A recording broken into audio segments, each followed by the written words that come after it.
Hello students, चलिए start करते हैं। एक्सरसाइज 1.3 का क्वेश्चन नंबर 12 देखते हैं क्या है। Let f such that x goes to y be an invertible function. यहां पे क्या कहा है, हमारे पास एक फंक्शन दे रखा है जिसमें अगर हम x वैल्यू पुट करते हैं तो y रिजल्ट हमें मिलता है। वो फंक्शन हमें इन्वर्टेबल दे रखा है, मतलब वो 1 भी है और ऑन 2 भी है। Then show that inverse of f inverse is f। क्या कहा है उसने, हमें प्रूव करना है कि inverse of f inverse f के इक्वल होगा। That means f inverse of inverse equal to f, जैसे हमने क्वेश्चन नंबर 11 के अंदर देखा था।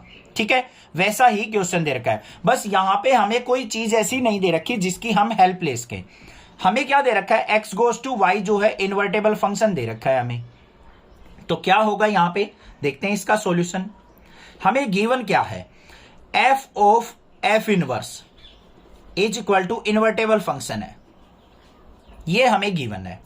अब यहां पे देखो, हमें इसका इनवर्स लेना है। इनवर्स लेंगे तो क्या हो जाएगा बच्चों, ये f ऑफ f इनवर्स का इनवर्स इज इक्वल टू, ये भी इन्वर्टेबल फंक्शन रहेगा हमारा। समझ में आ रही है ना बात। ये हमारा कोई इन्वर्टेबल फंक्शन था, अगर इसका दोबारा इनवर्स लेंगे तो वो इन्वर्टेबल फंक्शन ही रहेगा हमारा। 1 था 1 ही रहेगा, ऑन 2 था ऑन 2 ही रहेगा। अब इसको अगर मैं सेपरेट करके लिखूं तो इसको मैं कैसे लिख सकता हूं, f इनवर्स ऑफ f लिखे जा सकते हैं। दोनों को सेपरेट करके अगर मैं फंक्शन लिखता हूं, ये भी किसके इक्वल रहेगा हमारा, इन्वर्टेबल फंक्शन के इक्वल। अब इसको मान लेते हैं हम इक्वेशन नंबर फर्स्ट, इसको मान लेते हैं इक्वेशन नंबर सेकंड। दोनों को हम कर लेते हैं कंपेयर। तो यहां के पे क्या लिखेंगे हम, फ्रॉम फर्स्ट एंड सेकंड। दोनों इन्वर्टेबल फंक्शन है तो ये फंक्शन भी क्या होंगे, एक दूसरे के इक्वल होंगे। तो ये क्या हो जाएगा हमारा, f of f inverse of inverse, इसको आगे पीछे ऐसे लिख सकते हैं हम, इज इक्वल टू, ये क्या हो जाएगा हमारा, f ऑफ f इनवर्स। यही था ना हमारा।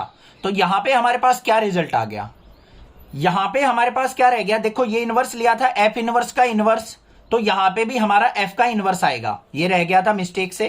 तो यहां पे ये आ गया हमारे पास। अब इन दोनों को हमने कंपेयर कर लिया, यहां पे देखो क्या हो जाएगा, f इनवर्स था, ये भी f इनवर्स, ये एक तरीके से कैंसिल आउट हो गए हमारे।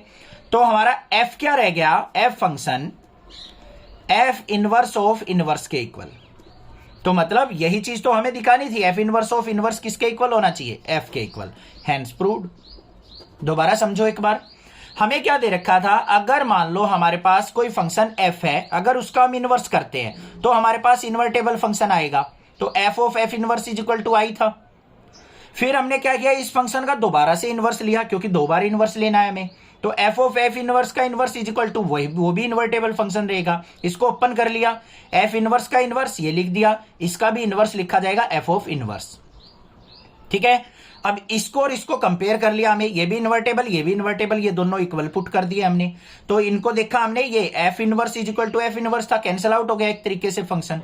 तो f इज इक्वल टू किसके आ गया हमारा, f इनवर्स ऑफ इनवर्स के। ठीक है, समझ में आ गई बात, क्लियर है ना, कोई दिक्कत नहीं होनी चाहिए। कोई भी प्रॉब्लम लगे आप मुझसे पूछ सकते हो, सिंपल सा यहां पे ये प्रूफ है।